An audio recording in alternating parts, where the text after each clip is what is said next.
One of the biggest challenges that tech companies face these days is being able to differentiate themselves from all of the other competitors and be able to stay top of mind with their customers or with their prospects through what's a relatively long sales cycle.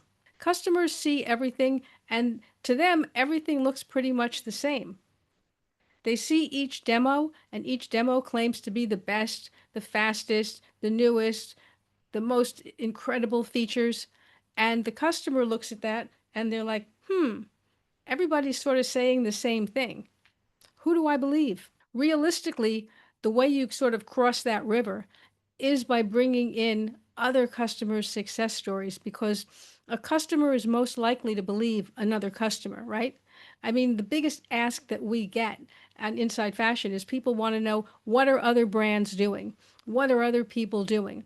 In fact, we have a quarterly report called Current Situation in Sourcing, which is exactly that. It literally is positioned as this answers the question, what are other brands doing? You can see that how much people like panel discussions, like what we had recently at FashCon, with a group of what you may call peers, right? All similar people doing the same thing, running sourcing offices, discussing problems they have, challenges they're facing, how they're solving it, what they're doing. So this is creating a tremendous amount of credibility. So on your side of things, you want to leverage that. You want to leverage all of those customers that are really happy with your product and that have solved a specific problem for them. You want real experience, real results, real proof from real people. That's what builds trust. So, how do we do that? Now, a lot of people say, oh, well, we just write up a press release, right? And we talk about the fact that we've just signed this new client and they put in a statement that says how happy they are about working with us. And we talk about how we're happy working with them. But that doesn't really move the needle for another customer. It more or less makes the board of directors feel good, but it's not providing the proof, right, that a customer needs to be able to say, oh, I think that might work for me. So buyers want to see use cases, right? They want to know not just that someone else got this product or is using this software. They want to know how they're using it and they want to hear them talk about it, not just we're using this to give us greater transparency. The fact that you can have a relaxed and informal conversation and they're discussing why they chose it, what's working for them, what they're looking to do next. That makes it very, very real. It's tangible. It's something that the customer listening to it, the prospective buyer can relate to and can start to visualize them doing the same thing. Basically, they want to know what did some other or multiple other companies do, right? How did it work for them? However, buyers are very skeptical. Um, basically, there's so much fake news, there's so much AI generated content that to be able to do this effectively, you have to think from the end of how do we make this really, really authentic? In a sense, you want to create a scenario where your prospective buyers, right, your leads, are feeling like they're what we call a fly on the wall, right? Sort of nobody sees them there in the room, but they're listening to all the conversations that are going on. You can say sort of listening through the keyhole, we used to say, or listening under the door. And they want to be able to hear that real conversation with someone who's already using the product, right? Who's already using your software, your service. And they want to be able to get those deep insights into, well, what exactly did they do? How's it working? What were some of the challenges? Because nothing's ever perfect. So sometimes it gives you more credibility if bring up where it may be a little bit challenging, but overall it's been a good experience kind of thing. That's really, like I say, very important. Like I said before, it's why people like those panel discussions. People get that to some extent. They try to do that in a webinar format, but even then, a webinar, I'm not saying it's not good, but it doesn't feel as real. It's a little more structured. Not that it's bad, but it's a little more structured. What works really, really well is to be able to use a podcast format. A podcast format by nature is authentic. It's not polished, it's not structured, it's not scripted. Um, Usually it's one or more people sitting around talking, discussing, and that makes it feel very authentic. It gives it that fly on the wall feeling.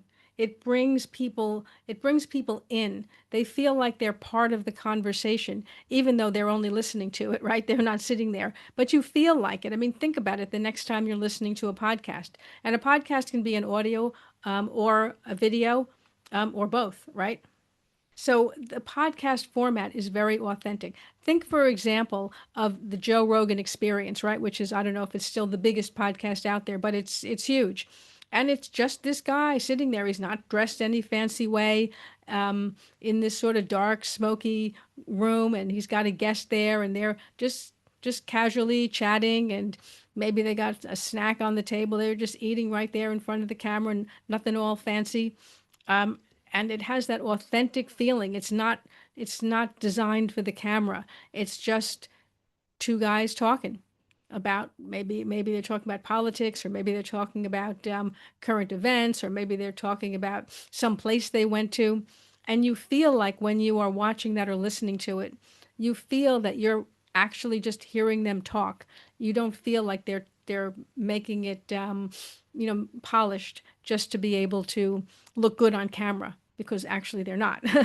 That's the key thing to that particular format. So, customers want to listen and learn from other people's experiences, particularly before they make a big buying decision. I mean, there's a lot riding on any kind of a big capex decision. So nobody wants to make a mistake. They want to make a good choice. And when you hear what other people are doing, as you know, it's that third party validation. Hearing a person's voice builds a connection. You can read their words, and of course, that can be very powerful, but hearing someone speak really builds that closeness. It's an interesting phenomena. It's one of the way. It's part of the reason why in-person sales calls are very effective.